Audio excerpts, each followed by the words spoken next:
Welcome to the PR in Lockdown podcast, your guide to PR and communications in a post-lockdown world. Produced by Access Studios in collaboration with the PRCA.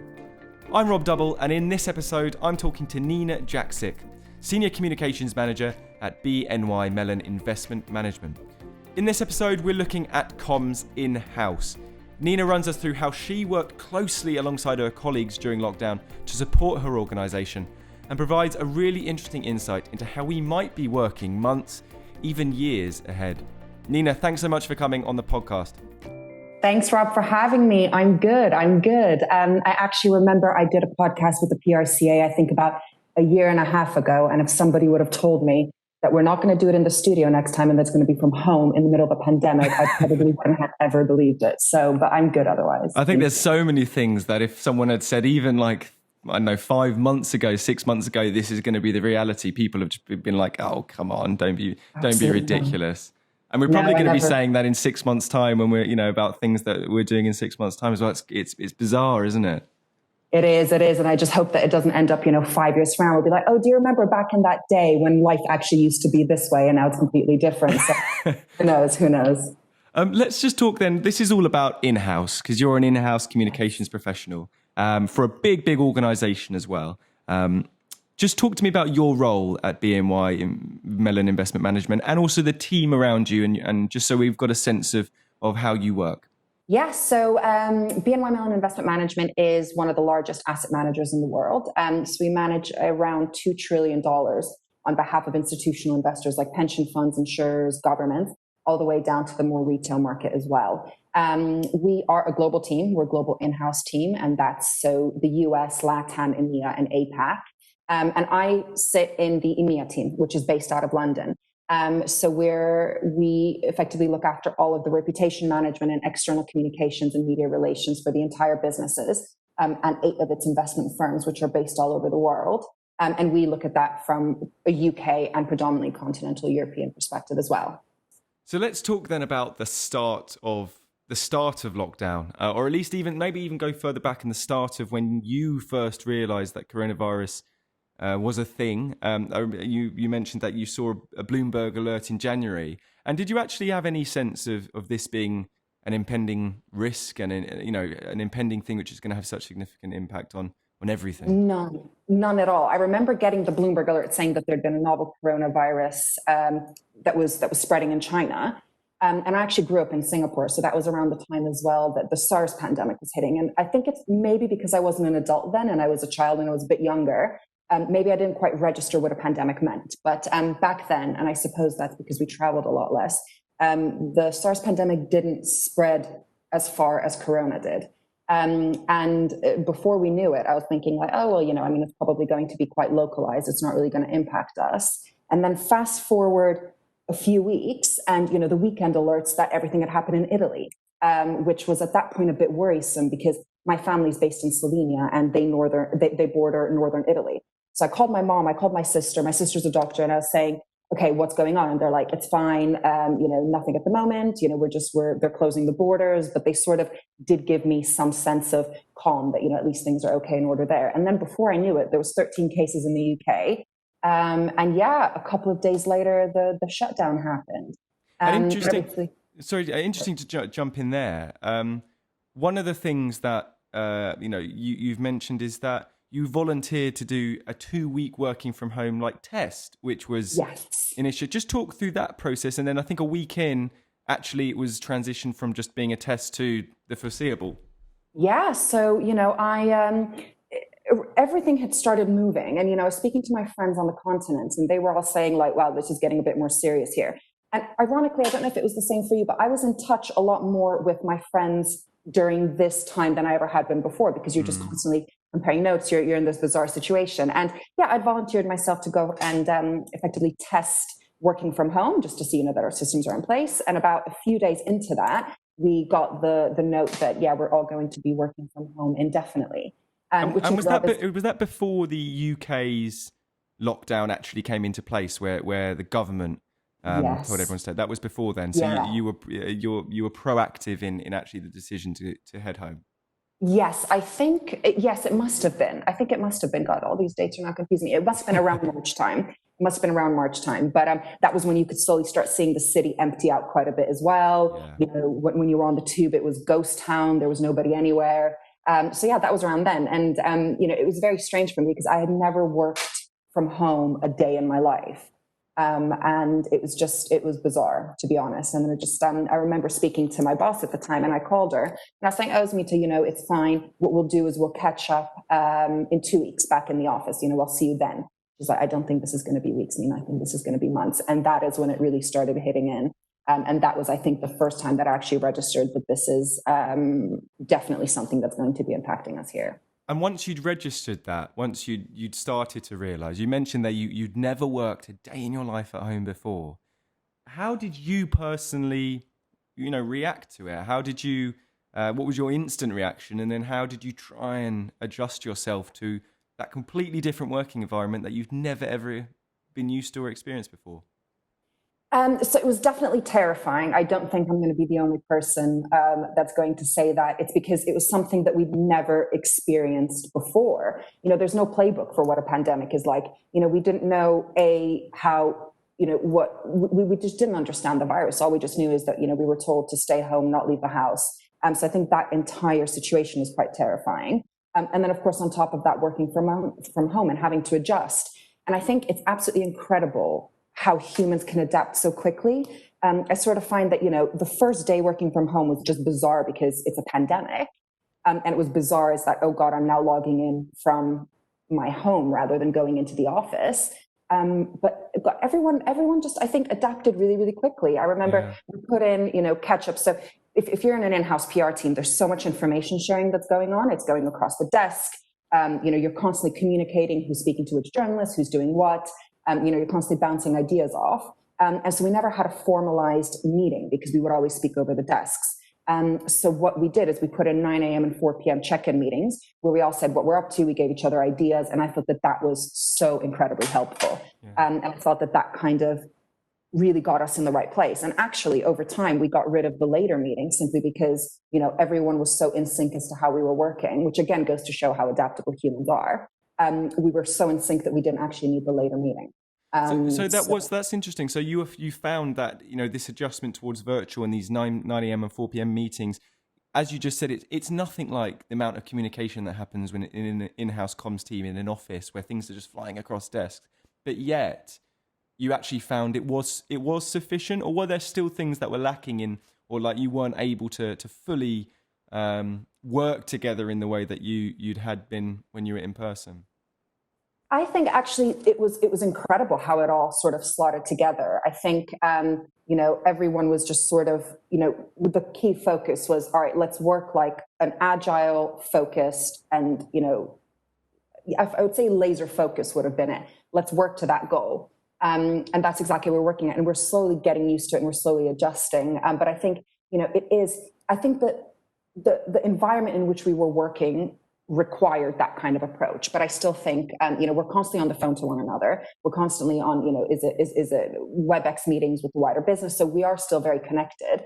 But I think quite a lot of the, you know, the random ideas that you come up with across the desk, I wonder what's going to replace that. You know, if somebody says like, oh, it was so funny, I was down in the, you know, in the canteen and this happened. And then you start getting ideas. And I think I'll be really, really interested to see if this actually is, you know, if we're going to be home for the longer run, what's going to replace that? What's going to replace those touch points? Yeah. But no, broadly, I think the adjustment was actually quite good. You know, we're small and we're a tight-knit team. We know each other very well. I think, you know, if you're an in-house team, you know your business inside out. You know your spokespeople inside out. And I sort of think that really lends itself to be able to just shift immediately to a certain degree.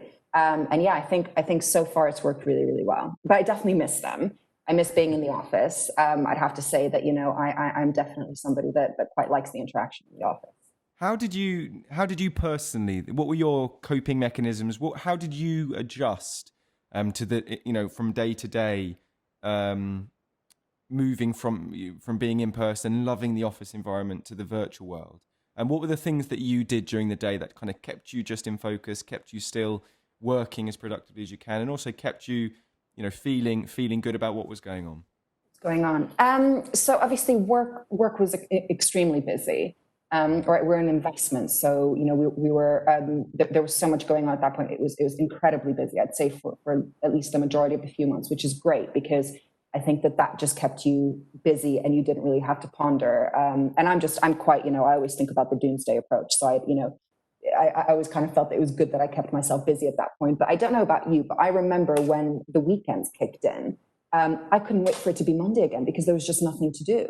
Yeah. And I think, I would make plans to clean the kitchen, or I would make plans, I'm going to go for a walk there. It was just so bizarre. And I think, I also don't know about you, but I was very mentally exhausted from working to the point where, when people wanted to have like Zoom catch-ups and everything, I kind of just wanted some peace of mind. I actually just wanted some peace of mind and just to chill out. So I did a lot of reading. I watched a lot of Netflix. What was it again? Tiger King. Which is probably the highlight of the start of lockdown. That became huge, didn't it? Tiger King was the lockdown binge watch of everyone. I know. And you have to ask yourself, if there wasn't lockdown, would that have ever... Because, the reality is the first episode's quite... And then you're like, okay, well, I understand that, this is something weird. But yeah, I don't know if it would have been such a hit had we not all been locked down and just wanted to talk about Joe Exotic or whatever his name was. But yeah, so watched a lot of Netflix. And yeah, I think I caught up on most of the reading I haven't been doing over the past few years. But, I say it wasn't easy. You know what I mean? It wasn't easy. And I look at a lot of my colleagues and a lot of, peers and everyone will see that has children. And I always found that was, I'm in awe of them managing homeschooling and entertaining children throughout the week. And then also the weekends when they're all stuck indoors. So you mentioned, how about the changes of the way that PR was done, and when we were chatting before this, you said something really interesting, which is the lockdown period really emphasised that your contacts as a PR professional, particularly an in-house professional, are everything. They are your currency, and that became very clear during lockdown. Just talk us through how that became really clear for you. Absolutely. I think that the relationships that you built prior to lockdown, I think it's going to be very hard, or at least I have found it really hard to build any new relationships because they're all on Zoom. And, it's quite, unless there's a business purpose, it's not like, oh, say, should we go for a cup of coffee? Now it's like, please, can I borrow, an hour and a half of your time so we can have an introduction via Zoom? I think it will be possible, but I think the relationships that you had prior to going to lockdown, those were the names that the journalists recognized. And those were the names I recognized from the journalists. And I think that, that trust had already been established and, front of mind, especially, journalists were so busy, right? They need front of mind. Okay, I remember this person can speak about this. Let's get in touch with them. And I think that, I've spoken to quite a few PR people, for instance, that didn't have relationships in certain sectors. And they were effectively saying they were all falling on blind eyes. Or is it deaf ears? Falling on deaf ears. I've never heard that falling on blind eyes. Falling on deaf ears. And, because journalists were just so busy and they tend to, even in the best of days, respond to the PR people that they know, unless you have, some huge sort of story. I think it really, really helped the relationships that you have. And, we've always said that your relationships are effectively your currency and vice versa. It's, that's how you understand what's going on in the industry. That's how you understand what's important. And I think, contacts will still continue to be so, so important. Let's just very quickly talk about how, as the in-house team for BNY Mellon Investment Management, you responded in terms of your PR strategy, in terms of the opportunities that you had coming through, and whether you were taking them or not taking them, and just talk how did you approach the adjustment of the PR side of things and the strategy side of things during lockdown, and is that still coming through? Is that still reverberating into how you're looking ahead as well? Before the pandemic, we'd already had the majority of our 2020 plans already put down on paper, and we kind of knew, at least for the first quarter, what we would be doing. The moment that the pandemic hit, the entire news flow changed. And not only did news flow change, but it was also really, really, really easy for companies to appear to be totally tone deaf. And that was a big reputational issue. So being an in-house team, the good thing is that, you are so close to your spokespeople, you're so close to the business that actually we pretty quickly turned it around. We put our long-term more of the strategy in place that we had there not been a pandemic. We sort of put that to the side and really went with, okay, what's going on now? There's a pandemic. What does this mean for markets? What does this mean for investors? And really focusing on providing commentary and getting our voice out there that was relevant for the current situation. And I just think so many companies have fallen foul of just continuing to shoot out things that were totally irrelevant at that time. And so we quickly adjusted, we changed it. And now, I kind of saw that maybe in June or so, the reporting on COVID had kind of died down, and slowly reporters and people were a bit more open to reading about something else. So now that's kind of going back on track. But I just think you really quickly needed to change your entire strategy. And as a team, we did that really, really well. Yeah, I think that's a really interesting point. We're going to go to a very quick break now, but coming up Perfect. after, we're going to be discussing how to tackle the transition from lockdown and into this new reality. And also we'll talk to Nina about the changes in the PR industry in the long term as well, and what she thinks we might see ahead in the future. We'll be back in just a quick moment.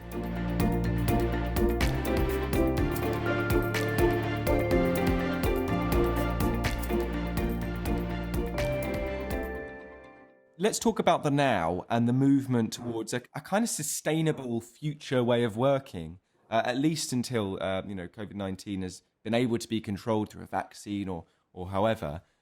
One thing I'd love to talk about is the way people are working, and particularly the concerns. And I think it's become apparent because a lot of people are starting to talk about this, about the risk of overworking, and particularly in the shock of what's happened and being at home and being, living where you're working, the risk of overworking.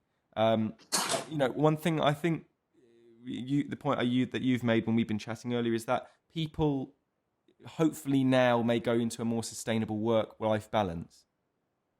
Absolutely. I think the PR industry, as well as the investment industry and so many other sectors, during when the pandemic really hit and we were all working from home, I think everyone was working on overdrive. And I think the fact that there was so much to do, there was never that mental break. I think, the fact of leaving the office, getting on a commute, or however you get from point A to point B, and getting home, it created this sort of, I think in public relations, the boundaries between work and home are already so blurred, but now they were even more so.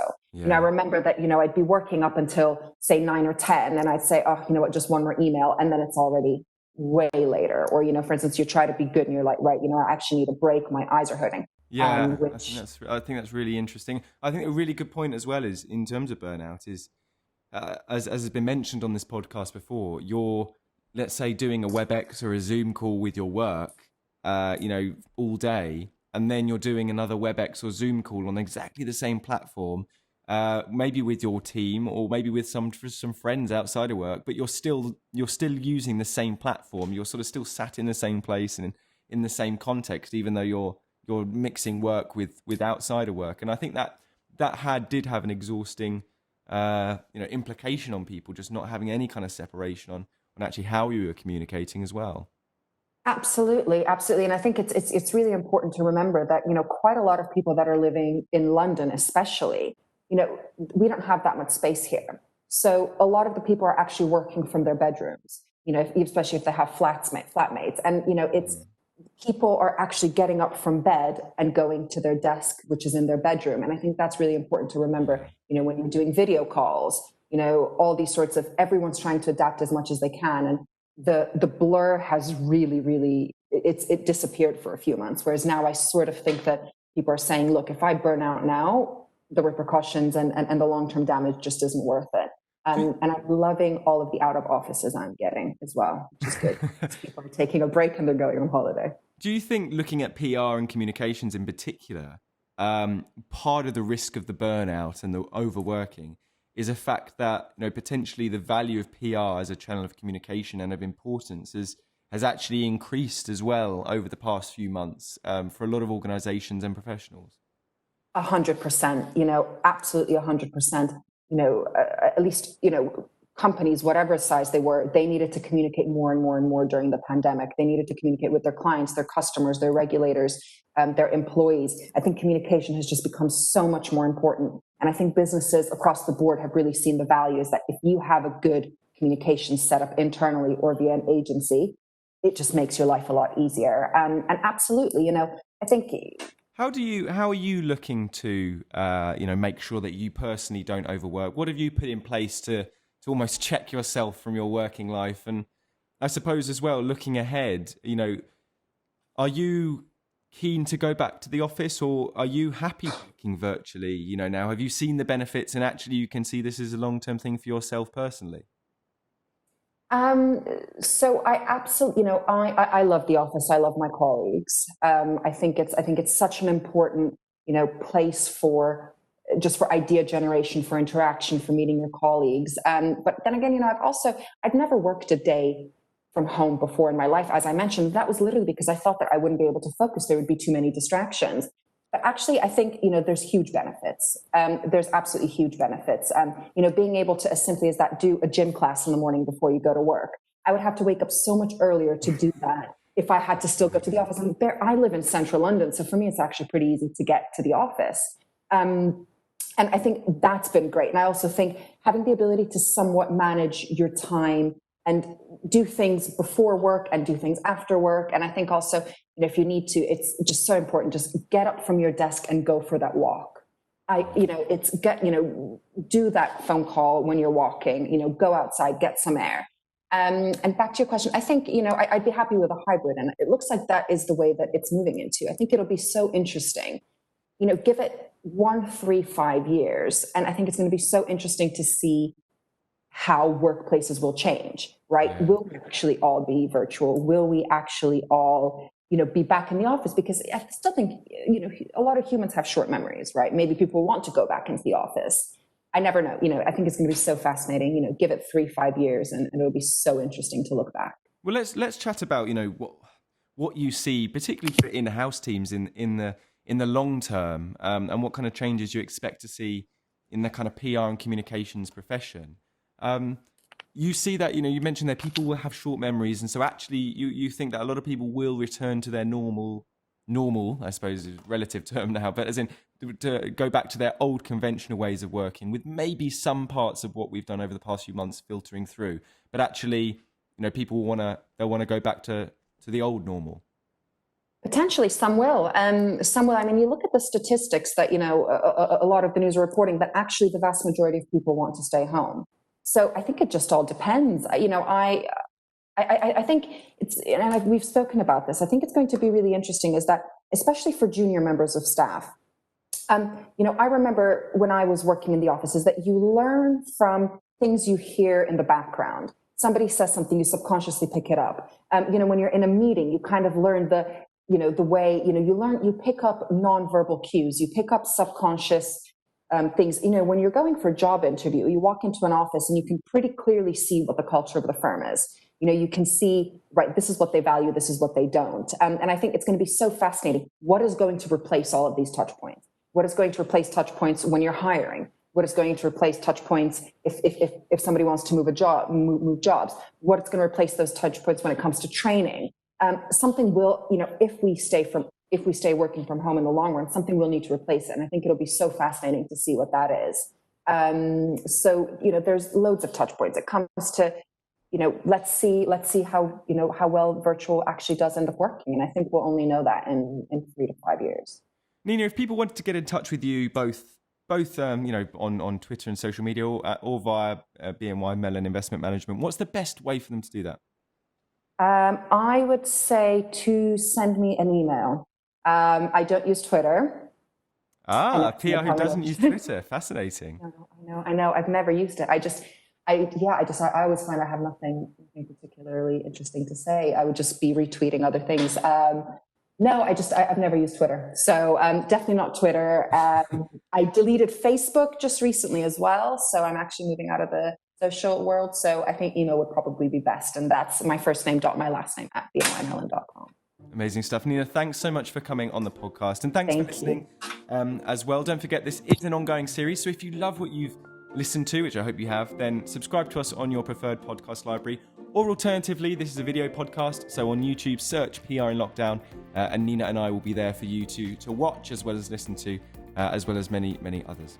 Thanks so much for listening, and we'll see you on the next episode. PR in Lockdown is presented by Rob Double, and the guest this episode was Nina Jaksic, Senior Communications Manager at BNY Mellon Investment. It is created by Access Studios in collaboration with the PRCA.